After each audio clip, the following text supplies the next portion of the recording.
Shalom Uvracha, chers amis de la communauté de Créteil et au-delà. Ce Shabbat, Parashat Bamidbar, précède immédiatement la fête de Shavuot. Et comme c'est le cas la plupart des années, si ce n'est toutes, il y a toujours la lecture de Bamidbar avant Shavuot. Est-ce qu'il est possible de trouver un lien entre la lecture de Parashat Bamidbar et la fête de Shavuot? Dans la paracha de Bamidbar, et ainsi que le nom du livre en français, les nombres l'indiquent, il y a le recensement des Béné Israël.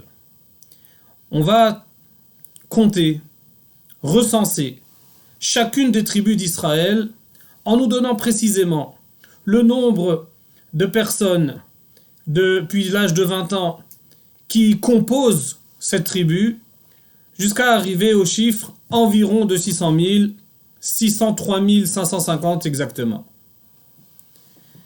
Pourquoi et quelle est l'importance de cette lecture avant la fête de Shavuot?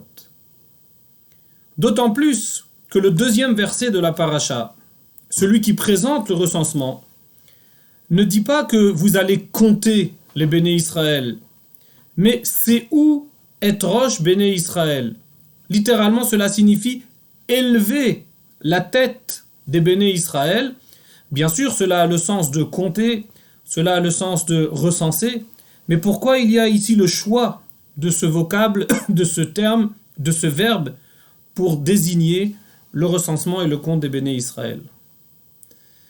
Alors, Moshe Feinstein explique qu'en fait, nous allons, Bezrat Hashem, bientôt arriver à la fête de Shavuot. La fête de Shavuot, c'est la fête du Matan Torah, du don de la Torah.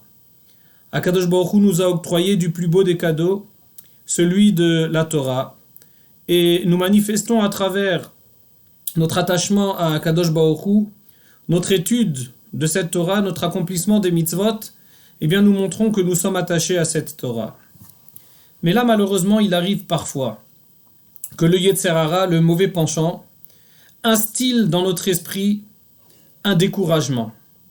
Le Yetzer Hara utilise comme argument celui que nous ne sommes pas de toute façon doués pour l'étude de la Torah.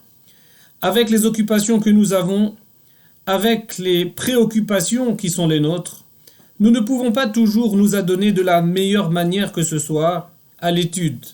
Et malgré les petits efforts que nous pouvons faire et que nous devons faire, peut-être que malgré cela, on n'arrivera pas à être à la hauteur des grands sages qu'a connus notre peuple. Nous n'arriverons pas à être ce que nous devons être. Et donc le Yetzer Hara nous décourage. Le Yetzer Hara vient quelque part nous dire à quoi bon nous atteler à une tâche qui, dès le début, est vouée à l'échec?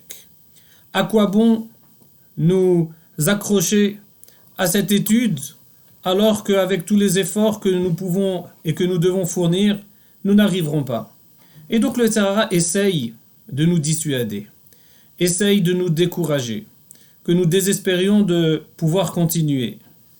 Et c'est la raison pour laquelle il nous dit: n'essayez pas, vous n'y arriverez pas. C'est la raison, nous dit Rav Moshe, que la Torah a choisi dans la paracha de Bamidbar de compter chaque Béné Israël. Et comment compter chaque Béné Israël? Compter chaque Béné Israël signifie que chaque Béné Israël compte, que chacun est important, que chacun est capable de faire ce qu'il peut, et c'est ce qu'il peut qu'il doit faire. Ce qu'on attend de lui, c'est peut-être pas de ressembler à un gadol, à un gaon, à un génie qui connaît toute la Torah, mais ce qu'on attend de lui, c'est d'être capable, dans le moment qui est le sien, dans les disponibilités qui sont les siennes, de pouvoir se donner de la meilleure manière que ce soit. Et de la même façon que lorsqu'il y a un recensement et que l'on compte chacun des Béné Israël, chacun a son importance, là aussi, on élève les Béné Israël. C'est où être Rosh Béné Israël? Il y a ici, dit Rav Moshe, dans ce terme de c'est où, de lever, en fait, de relever la tête, de donner à chaque Béné Israël une estime de soi, de donner à chaque Béné Israël une confiance en lui, pour savoir que ce que l'on fait, dès l'instant où on le fait avec son cœur, eh bien on arrive et on peut parvenir et on est capable de se réaliser. C'est pourquoi avant Shavuot, on nous parle de ce recensement qui est nommé par Se'ou et Rosh Béné Israël, par lever la tête. Il faut commencer par relever la tête des Béné Israël, par leur donner confiance, par cesser, par stopper un éventuel découragement. Et lorsque l'on arrive à cela, alors on peut déboucher à la fête de Shavuot, on peut recevoir la Torah, on peut s'y mettre, on peut essayer de faire tout ce que l'on peut pour pouvoir arriver à avoir cette part dans ce cadeau extraordinaire, cette magnifique Torah que Akadosh Baruch Hu nous a donnée.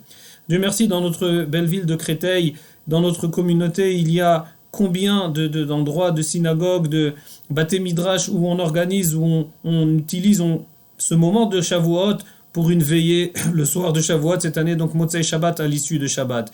Bien sûr, nous sommes tous bienvenus dans ces moments privilégiés d'études de Torah pendant la nuit, ou bien à travers le Tikkun, c'est-à-dire la lecture de passages de la Torah, ou à travers des cours qui sont donnés, qui sont dispensés par nos rabbanim, et qui sont suivis ensuite par la tfila au petit matin.